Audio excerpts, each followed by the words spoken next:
Ya kalau kesaksiannya sih alhamdulillah ya, sangat menguntungkan Niki. Satu, dia nggak tahu kejadiannya seperti apa, yang tahu dia cuma saksi korban atau pelapor itu bilang security gitu aja.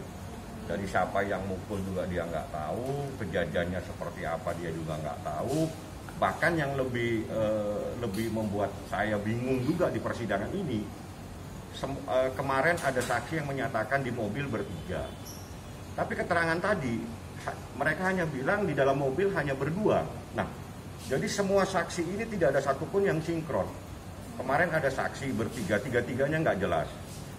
Yang satu bilang ini yang mukul, satu bilang nggak tahu, satu bilang ini. Yang tadi malah tidak tahu sama sekali. Jadi apa yang kejadian sebenarnya ini nggak jelas di kasus ini. Jadi Niki itu tidak tahu menahu dengan persoalan. Kalau Niki ada masalah dengan saksi Ferdiansyah, iya. Memang dia ada masalah, dikejar-kejar itu Ferdiansyah sama Niki. Tapi nggak ada kaitannya dengan pelapor ini, gitu. Dan itu jelas tadi. Bahkan dia bilang saya nggak kenal Nikita, saya tidak kenal itu yang laki-laki. Taunya ya sekarang ini. Jadi pada saat kejadian dia nggak tahu menahu. Nah itu kejadiannya. Jadi keterangannya sangat menguntungkan karena memang nggak ada kejadian pemukulan. Yang ada Niki sayang sama suaminya saat itu. Tapi kalau sekarang nggak ya. Udah sekarang udah nggak. Beda lagi. Itu yang benar. Ya gimana nih? Ngeberatin kakak nggak sih kak? Kalau tadi dengar saksi sih ya nggak ngeberatin sama sekali lah, justru menguntungkan. Tapi memang cerita sebenarnya memang begitu, nggak ada. Niki tuh nggak pernah punya masalah sama Ahmad Dipodipiro. Gitu. Yang Niki incer memang si Kuproy, karena kan Kuproy suka kasih cewek, gitu. Kadang-kadang kan si pelapor ini juga kalau minta narkoba, mintanya tolongnya sama si Kuproy ini, gitu. Itu kejadian sebenarnya. Biasanya kalau abis Dipo pakai cewek nanti dikasih bekasnya ke Kuproy gitu, lokasi tempat segala macam tuh Kuproy siapin gitu. Jadi permasalahan itu sama si Ferdiansyah ini. Jadi yakin nih kalau kasus kalau ini dulu aku cinta sama Ahmad Dipodipiro, cinta banget sampai kemarin pakai uang Niki beliin motor, sampai ke sempak-sempaknya yang robek itu Niki beliin.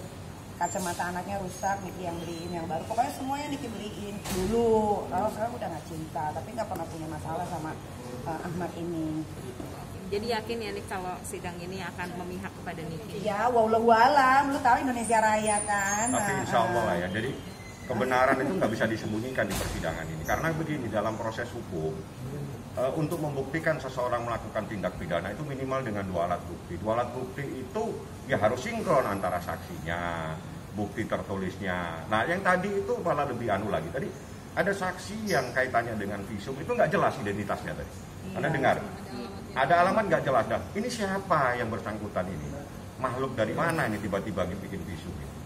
Kan seperti itu. Jadi ya insya Allah lah, saya yakin dengan majelis hakim yang mulia.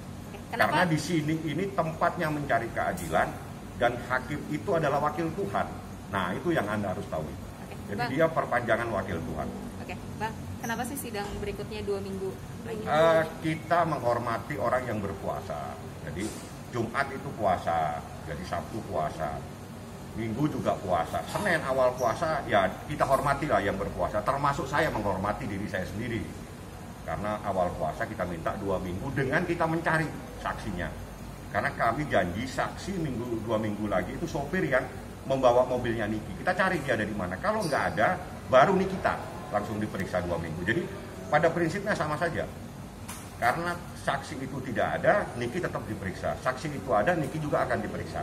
Jadi kita minta 2 minggu dengan memperhatikan bahwa awal itu adalah awal bulan puasa.